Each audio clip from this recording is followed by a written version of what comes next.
اعوذ باللہ من الشیطان الرجیم بسم اللہ الرحمن الرحیم۔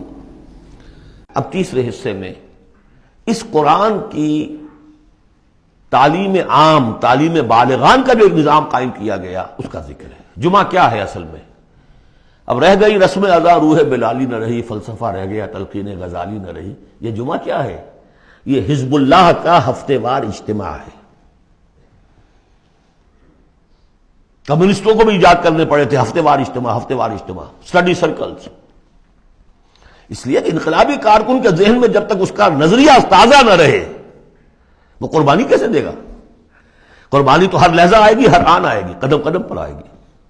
لہذا اس نظریے کا، نصب العین کا، اپنے مقصد کا شعور بالکل کانشس لیول کے اوپر مستحضر رہنا چاہیے۔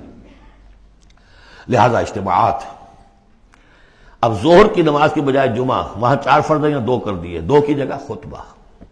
خطبہ کس لیے؟ تعلیم قرآن، تعلیم بالغان۔ ظاہر ہے وہاں کالجز نہیں تھے، کتابیں نہیں تھی، پریس نہیں تھے، چھاپے خانے نہیں تھے، آڈیوز نہیں تھے، ویڈیوز نہیں تھے، کچھ بھی تو نہیں تھا، لیکن ایک نظام ہے۔ ہفتے میں ایک دن ایسا نکال لو، اگرچہ پورا دن نہیں چاہیے، یوم سبت کی طرح نہیں ہے۔ نہاؤ دھو، اچھے کپڑے پہنو، خوشبو لگاؤ، آؤ مسجد میں چل کر۔ پہلی گھڑی میں آ جاؤ گے تو اتنا ثواب ہوگا جتنا کہ ایک اونٹ کی قربانی کا۔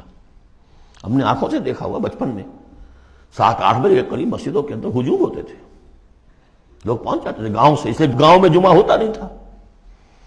اب تو ایک خاص مسلک ہمارے ہاں جو آیا، انہوں نے 4 آدمیوں پہ بھی جمعہ کھڑا کر دیا، تو اب خام خواہ کاہے کو جائے گا کوئی آدمی شہر کے اندر؟ پہلے تو یہ تھا کہ جو مسئلے جامع نہ ہو، جو ایک شہر نہ ہو جس کے اندر کہ کوئی حکومت کا ایک بڑا افسر نہ رہتا ہو، اس کے بغیر جمعہ نہیں ہوتا۔ پر ان مسئلوں کو چھوڑ دیجئے، آئیے جمع ہوئیے، کوئی نائب رسول منبر رسول پر کھڑے ہو کر وہی عمل کرے، یتلو علیہم آیاتہ ویزکیہم ویعلمہم الکتاب والحکمہ، تاکہ یہ پروسیس اب ابدی ہو جائے امت کے اندر۔ اس لیے جمعے کی یہ اہمیت ہے کہ فرمایا گیا کہ 3 جمعے بھی چھوڑ دو گے بغیر عذر کے لَيَخْتِمَنَّ اللَّهُ عَلَىٰ قَلْبِهِ، اس شخص سے، ایسے شخص کے دل کے اوپر اللہ تعالیٰ مہر کر دیتا ہے۔ لیکن بات یہی ہے کہ وہ ساری حکمت ختم، وہ مقصد ختم، نہ وہ مقصد ہے، رہ گئی رسم ادا روح بلالی نہ رہی، اور فلسفہ رہ گیا تلقین غزالی نہ رہی۔ جمعہ ہے، پھر بھی کھنڈر بتا رہے ہیں عمارت عظیم تھی۔ اب بھی جو اہتمام ہوتا ہے جمعے کے لیے کھنڈر ہی صحیح، لیکن بتا رہے ہیں کہ یہ کتنی بڑی عظیم عمارت تھی۔ یا ایھا الذین آمنوا اذا نودی للصلاۃ من یوم الجمعۃ فاسعوا الی ذکر اللہ وذروا البیع، اے ایمان والو جب تمہیں پکارا جائے نماز کے لیے جمعے کے دن، یعنی جمعے کی نماز کے لیے، تو لپکو اور دوڑو ہر طرح کے کاروبار کو چھوڑ کر اللہ کے ذکر کی طرف، اور چھوڑ دو کاروبار۔ اور یہاں ذکر سے مراد نماز تو ذکر ہے ہی، اصل میں خطبہ ہے۔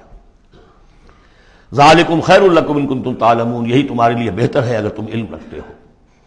فاذا قضیت الصلاۃ فانتشروا فی الارض وابتغوا من فضل اللہ، یہودیوں کا جو یوم سبت والی وہ سختی نہیں ہے، صبح کا زیادہ وقت تو مطلوب ہے کہ لگے اس کام میں، لیکن جمعے کے بعد پھر آپ جائیں اپنے کام میں لگے۔